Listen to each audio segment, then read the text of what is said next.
আমরা আন্তরিকভাবে দুঃখিত। আসলে আপনারা গণমাধ্যমের কর্মী যারা রয়েছেন নিরলসভাবে পরিশ্রম করে যাচ্ছেন এবং আমাদের বার্তাটি আপনাদের কাছে যে আপনারা জনগণের কাছে পৌঁছে দিচ্ছেন সেটির জন্য আমরা কৃতজ্ঞ।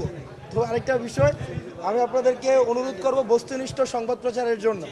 যেমন গতকাল যেটা হয়েছে, গতকাল কিন্তু সারা দেশে এক ধরনের একটা মিস ইন্টারপ্রিটেশন হয়েছে, যেখানে বলা হয়েছে যে আপনারা যদি সুযোগ থাকে এটা প্রচার করেন, কারণ অন্তত এটা হচ্ছে ছাত্রদের কাছে যে আমাদের একটা বিশ্বাসযোগ্যতা বা গ্রহণযোগ্যতা রয়েছে, সেটির মধ্যে কিন্তু ছাত্ররা আমাদের কাছে গ্রহণযোগ্যতা রাখে, সেই জায়গা থেকে তারা আশাহত হয়। গতকাল কিন্তু ডক্টর মোহাম্মদ ইউনূসের সাথে যে এই মিটিংটি হয়েছে সেটি কিন্তু কোনো ছাত্র সংগঠনের মিটিং ছিল না, কিন্তু অনেক গণমাধ্যম সেটিকে প্রচার করেছে যে ছাত্র সংগঠনগুলোর সাথে ডক্টর মোহাম্মদ ইউনূসের মিটিং, যাতে করে যে সমস্যাটি হয়েছে, বাংলাদেশে ক্রিয়াশীল ফেসিবাদ বিরোধী অনেকগুলো ছাত্র সংগঠন রয়েছে যাদের এই আন্দোলনে তাদের অবদান অনস্বীকার্য।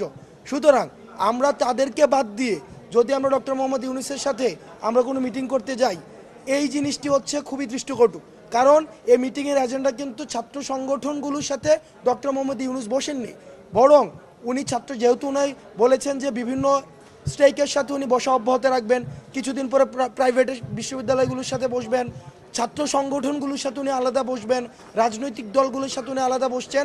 গতকাল যারা জুলাই গণ অভ্যুত্থানে ডিবিতে তুলে নিয়ে গিয়েছিল এবং যারা হচ্ছে নেতৃত্ব বর্তমানে রয়েছে নতুন অর্গানোগ্রাম, আমরা কনসার্নগুলো জানাতে তাদের কাছে গিয়েছিলাম, যে রিসেন্ট যে কনসার্নগুলো, কিন্তু মিডিয়াতে যেটি এসেছে সেটি হচ্ছে যে ছাত্র সংগঠনের সাথে আলোচনা করা।